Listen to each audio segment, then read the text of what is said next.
সন্ধ্যা কেমন আছেন সবাই? আশা করি ভালোই আছেন। আমিও ভালো আছি। আজকে আপনাদের জন্য নিয়ে এসেছি একটি চাল কুমড়ো দিয়ে রেসিপি। যা লাগবে আমি নিয়েছি শুকনা মাছ মানে চেপা যাকে বলে, তারপর নিয়েছি লবণ, রসুনের কোয়া, কাঁচামরিচ, তারপর হলুদের গুঁড়া, শুকনো মরিচের গুঁড়া, পেঁয়াজ বাটা, রসুন বাটা এবং চাল কুমড়ো। কড়াই আঁচে বসিয়ে দিয়েছি। কড়াইয়ের মধ্যে আমি সয়াবিন তেল আগে থেকে দিয়ে রেখেছিলাম। এখন রসুনের কোয়া এবং কাঁচামরিচ দিয়ে দিয়েছি। একটু লালচে রঙের হয়ে আসলে আমি পেঁয়াজ রসুন বাটা দিয়ে দিয়েছি। সাথে হলুদ মরিচের গুঁড়াও দিয়ে দিয়েছি। এখানে 1 চামচ করে ছিল, তার সবটুকুই দিয়ে দিয়েছি। তারপর একটু আঁচে আমি নাড়াচাড়া করে নিয়েছি। তারপর সামান্য জল দিয়ে দিয়েছি। সামান্য জল দিয়ে ভালোভাবে মশলাটা মিশানোর চেষ্টা করছি।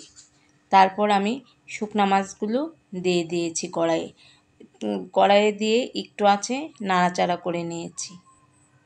তারপর মশলাটা ভালোভাবে কষিয়ে নেওয়ার চেষ্টা করছি। পরে স্বাদ মতো লবণ দিয়ে দিয়েছি। চাল কুমড়োগুলো দিয়ে দিয়েছি। চাল কুমড়ো দিয়ে মশলার সঙ্গে ভালোভাবে মিশিয়ে নেওয়ার চেষ্টা করছি, যেন ভালোভাবে মিশে এবং শুকনা মাছটাও যাতে ভালোভাবে মিশে যায়। তারপর একটু আঁচে ঢেকে দিয়েছি। কিছু সময় পর ঢাকনাটা নামিয়ে নিয়েছি। ঢাকনাটা নামিয়ে ভালোভাবে মশলাটা কষিয়ে নেওয়ার চেষ্টা করছি এবং নাড়াচাড়া করে নিয়েছি যেন নিচে লেগে না যায়।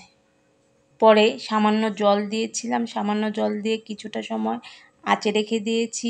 একটু আঁচে নাড়াচাড়া করে নিয়েছি যেন নিচে লেগে না। একদম বেশি জল দেওয়া যাবে না, কারণ আমি যখন ঢেকে দিয়েছিলাম তখনই অনেকখানি সিদ্ধ হয়ে এসেছে।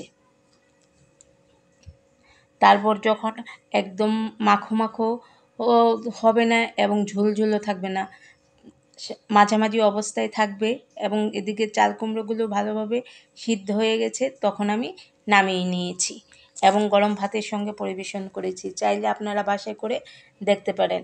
আশা করি ভালো লাগবে। আমার তো ভালো লেগেছে। যদি ভালো লেগে থাকে আপনারা অবশ্যই কমেন্ট করবেন। আমি সেই অপেক্ষায় রইলাম।